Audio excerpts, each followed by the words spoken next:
대한민국은 일제시대와 1950년대까지 소총 한 자루 만들 수 없는 그런 가난하고 힘없는 국가였습니다. 하지만 지금은 소총부터 하늘을 나는 전투기까지 만드는 몇 안 되는 그런 국가가 되었습니다. 그런 대한민국 무기들은 가성비 좋은 명품 무기로 사랑받는 그런 무기 생산국이 되었으며 전 세계적으로 무기 수출 10위권에 뜨는 그런 자랑스러운 국가가 되었습니다. 이건 국뽕도 아니고 지나친 국가주의도 아닌 태도입니다.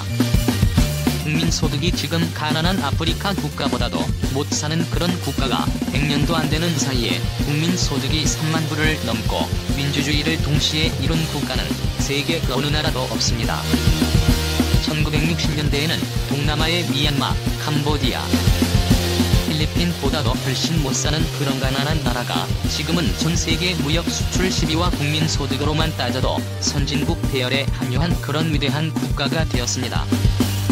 그럼 한국 무기는 가성비, 성능면에서 우수한 무기를 만들어내는 이유는 무엇일까요? 여기부터는 블로그 주인장의 개인적 의견입니다. 우선 한국은 전자산업 및 반도체가 발달한 산업을 가지고 있습니다. 이는 현대무기에서 중요한 부분이 아닐 수 없습니다. 이런 반도체와 전자산업은 현대무기에서 요구하는 정확성과 네트워크 전쟁에서 가장 밑바탕이 되는 그런 산업입니다. 현무 미사일에 미친 듯한 정확성과 K9 자주포의 정확한 사격 능력을 보면 알 수 있습니다. 또한 우수한 인력에 있다고 생각됩니다. 일본의 자위대처럼 군대 덕후들이 출퇴근하는 그런 군인이 아닌 최소한 고등교육을 마친 그런 우수한 인력들이 군대에서 2년 이상 훈련을 받고 각종 무기를 다루는 훈련으로 한국 지형과 한국인 체형에 맞는 무기를 운용하기 때문에 한국 무기는 더욱 우수할 수밖에 없는 것입니다.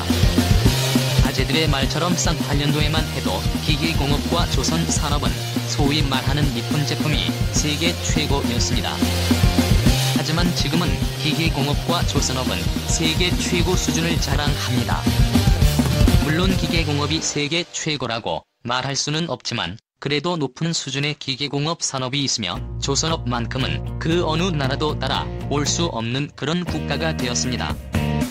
이런 밑바탕 위에 한국인 특유의 비빔밥 문화로 인해서 한국의 무기들은 명품이 되었습니다. 그중 가장 대표적인 무기가 비호복합이며 이지삼인 세종대왕함의 마사일 발사관이라 생각합니다. 또한 우리가 생산하기 어려운 무기체계나 기계들은 외국 것을 수입해서 알맞은 곳에 알맞게 설계하고 조립하는 기술 또한 우수한 민족인 것입니다. 그래서 100% 국내 기술은 아니더라도 그것을 조화롭게 이용할 줄 알기 때문에 새롭게 무기를 만들거나 생산할 때 실패에 대한 리스크를 크게 줄일 줄 안다는 것이 비비밥 문화의 일부라 하겠습니다. 다시 말하면 이것저것 섞어서 새롭게 무기를 만들거나 꼭 필요한 부분에 외국산 기술이나 부품을 사용할 줄 아는 그런 민족이라는 것입니다. 또한 한국의 사계절을 말할 수 있을 것 같습니다. 한국은 자연적으로 겨울에는 가장 추운 지방이 거의 영하 40도에 가깝게 떨어지고 여름에는 가장 더울 때 영상 40도에 가까운 날씨며 덥고 습함은 말할 것도 없고 장마철이나 태풍이 지나갈 때는 하루에 강수량이 500mm가 넘는 날씨의 변화가 심한 국가입니다. 또 봄철과 가을은 어떨까요? 심하게 말하면 미세먼지가 하늘을 누렇게 물들게 만드는 그런 국가입니다. 미세먼지는 정밀 기계나 컴퓨터 프로그램에 막대한 영향을 주는 그런 먼지입니다.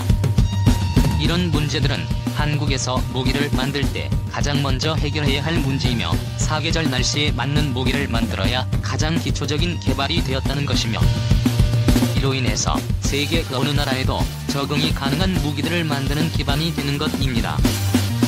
동유럽의 K9 자주포가 우수한 성능을 발휘하고 있으며 그 더운 인도의 고산지대에서도 우수한 성능을 발휘하는 것을 보면 알 수 있습니다. 또한 전국토의 지형이 70%가 넘는 지형으로 인해 웬만한 지형에서는 운행이 가능하고 또한 매우 정확성이 요하는 한국의 지형이기에 한국 명품 무기의 정확성은 최고 수준의 정확성을 자랑하게 된 것입니다.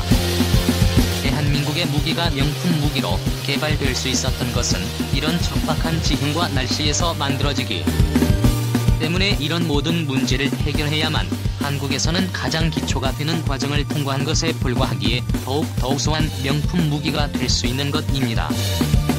이것은 한국인의 우수함과 뛰어난 머리와 창의성이 척박한 지형을 이겨낼 수 있는 무기를 만들기 때문에 더욱 더 한국 무기가 명품이 될 수 있었지 않나 생각합니다.